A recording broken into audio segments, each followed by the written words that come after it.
Pourquoi quitter l'Afrique pour aller souffrir en Europe, en Amérique, en Asie? Pourquoi utiliser ces économies de 1 million, 2 millions de francs pour payer le bateau, le navire, souffrir dans la mer, arriver en Europe et encore souffrir?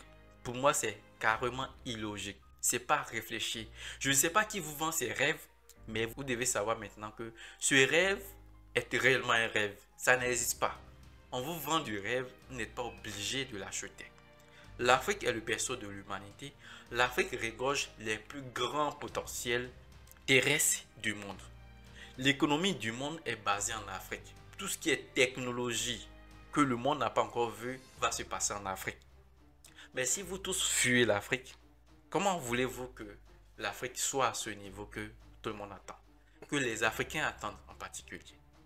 Alors, dans cette vidéo, nous allons parler de ces personnes qui ont risqué leur vie pour aller en Europe et par la suite souffrir. Si par exemple partez en Europe et que vous savez qu'un emploi garanti là-bas pour vous, tant mieux.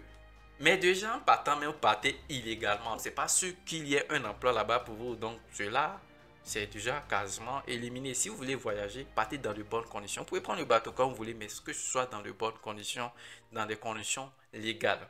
J'ai eu des amis de 6e jusqu'en 3e qui d'ailleurs sont partis en Europe en passant par la Méditerranée et consorts. Aujourd'hui, ces personnes sont là-bas, je ne les critique pas du tout. Voilà, il y en a d'ailleurs qui gagnent mieux leur vie, tout ça. Mais de nombreuses personnes, que ce soit des amis proches ou des amis lointains, qui aussi sont arrivés là-bas mais regrettent d'être partis. Et pire, c'est que ces personnes ne peuvent pas revenir parce qu'ils ont risqué toute leur fortune pour aller en Occident, pour aller en Europe. Se retrouver en famille, ça devient un fardeau. On ne peut pas le faire parce qu'on a échoué notre vie. Mais si j'ai un conseil à vous dire ici, c'est que vous devez revenir. Si vous ne vous retrouvez pas là-bas et que vous avez les capacités, ne serait-ce qu'un petit moyen pour revenir à votre pays d'origine, revenez. Vous savez, en Afrique, on accueille partout. Mais vous n'êtes même pas obligé d'aller dans votre village. On va vous accueillir dans un autre village en Afrique. Que vous soyez du nord, que vous soyez de l'ouest, au centre, à l'est, peu importe. Si vous arrivez, ils vont vous accueillir. Et je pense même que les autorités locales de cette région vont vous aider en expliquant votre histoire. Donc, vous n'avez pas besoin de rester là-bas. Je voyais cette vidéo en France où cette dame était en train de vendre de l'arachide. Je ne sais pas si c'est une vidéo totalement montée ou tout ça. Mais elle est en train de vendre de l'arachide comme ça, comme en Côte d'Ivoire, tout ça. Elle insulte ceux qui vont actuellement en Europe, alors qu'elle y est. En réalité, c'est parce qu'elle connaît les réalités de l'Europe. Elle connaît les réalités de la France. Donc, elle se dit pourquoi les gens continuent de venir en France, sachant même que les Français n'arrivent pas à joindre les deux bouts.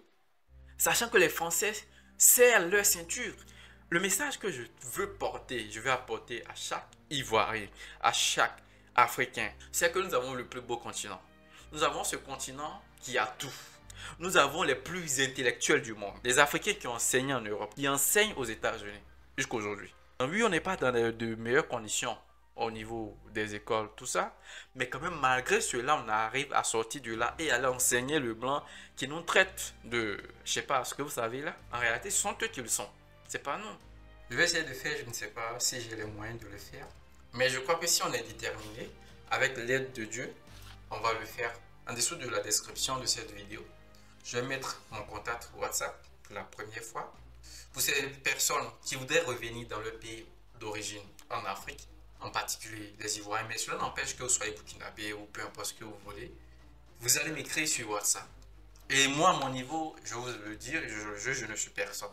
On va échanger quand même entre hommes, entre des Africains que je suis, que nous sommes.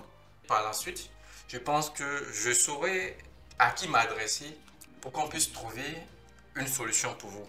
Je vais laisser mon adresse email si possible et vous allez effectivement m'écrire. Moi, je vous répondrai si vous êtes burkinabé, sénégalais, que vous voulez rentrer, mais vous ne savez pas à qui vous adresser dans votre pays d'origine. Écrivez-nous aussi directement. On va échanger, on va voir ce qu'on peut faire et surtout, si au niveau de notre ministère, au niveau ici, on peut vous aider à venir peut-être en Côte d'Ivoire ou même à venir dans votre pays d'origine, on le fera. Mais comme je le dis, encore une fois, je vous promets, je ne suis personne, mais je sais à qui m'adresser pour essayer d'aider ces personnes. Je ne vous promets pas de l'argent, Je n'ai pas d'argent moi-même d'ailleurs. Mais je crois que pour ces personnes qui veulent revenir en Afrique, qui veulent construire quelque chose, on pourrait ensemble trouver quelque chose à faire. Pour les personnes qui ne sont pas encore parties, qui envisagent de le faire, désolé, je vous demande pardon, ne le faites pas. Ne le faites pas. Si vous avez 1 million, faites quelque chose avec ici en Afrique. Vous n'allez pas souffrir. Si vous avez de l'argent et que vous voulez aller investir en Europe, tant mieux. Mais si vous n'avez rien, vous avez 1 million d'économies, 2 millions, n'utilisez pas cet argent pour aller en Europe. Vous allez vous détruire. Parce qu'après, vous aurez honte de revenir dans votre pays. Et ça, c'est pas ce qu'on vous souhaite, c'est pas ce qu'on veut. On veut tout réaliser quelque chose. On veut réaliser quelque chose, surtout pour l'Afrique. Donc, il ne faut pas fuir notre continent. Certes, il n'est pas encore au niveau qu'on attend, notre continent. Mais c'est à nous de le construire. C'est à nous de faire ce qu'il faut que l'Afrique soit réellement l'Afrique qu'on attend. L'Afrique qui a toujours été le berceau de l'humanité.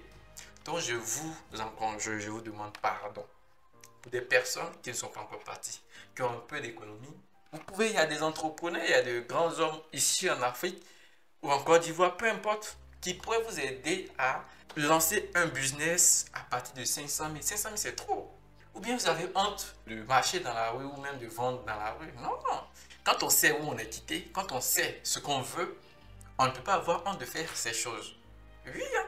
On ne peut pas avoir honte de faire ces choses. Moi, par exemple, quand j'étais en 6e, le matin avant d'aller à l'école, je lavais des assiettes très proprement. Je l'ai fait, ça ne m'a rien du tout enlevé. Je suis en train de vous parler. La preuve en est également que quand les gens disent que j'ai eu une telle mauvaise expérience, j'ai vécu et des difficultés. Moi, je ne sais pas à quel moment de ma vie, voilà, j'ai eu trop de difficultés. Pas que je n'en ai pas eu, mais je les ai carrément oubliés. Mes parents ne sont pas riches. Souvent pour aller à l'école, moi j'ai été chassé souvent à l'école où voilà, c'est quelqu'un d'autre qui payait ma scolarité en dehors de mes parents. Parce que mes parents n'en avaient pas les moyens. J'ai fait des jours, voire pour un élève de 6e qui fait un jour, voire 2 jours sans manger, vous voyez un peu ce que ça fait. Mais jusqu'à aujourd'hui, je n'ai jamais gardé ça comme une expérience négative de ma vie. Non, bien au contraire.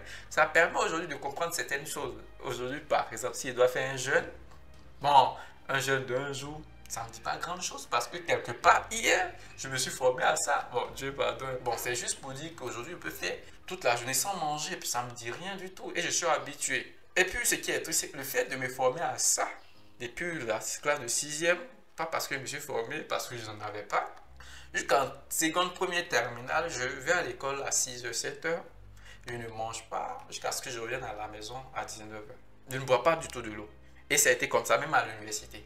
Donc, quelque part, cela m'a aidé. Vous comprenez? Quelque part, cela m'a aidé. Les expériences que vous vivez, peu importe, restez dans le cadre de son objectif. Parce que si vous vous égarez, si vous vous détenez de votre objectif, là, ça va mal tourner pour vous. C'est pas bien du tout. Et vous risquerez de partir aussi en Europe. Et les résultats que ça donne, c'est ce qui est là maintenant. Donc, il ne faut pas partir en Europe. Oui à l'Afrique, oui à l'Afrique, oui à l'Afrique et oui à l'Afrique. Nous sommes capables de transformer notre Afrique. Nous sommes capables de faire en sorte que notre Afrique soit le continent propre, le plus beau, le continent le plus convoité au monde. On est capable de ça. Donc, on peut changer tout et j'attends de vous que vous puissiez y réagir.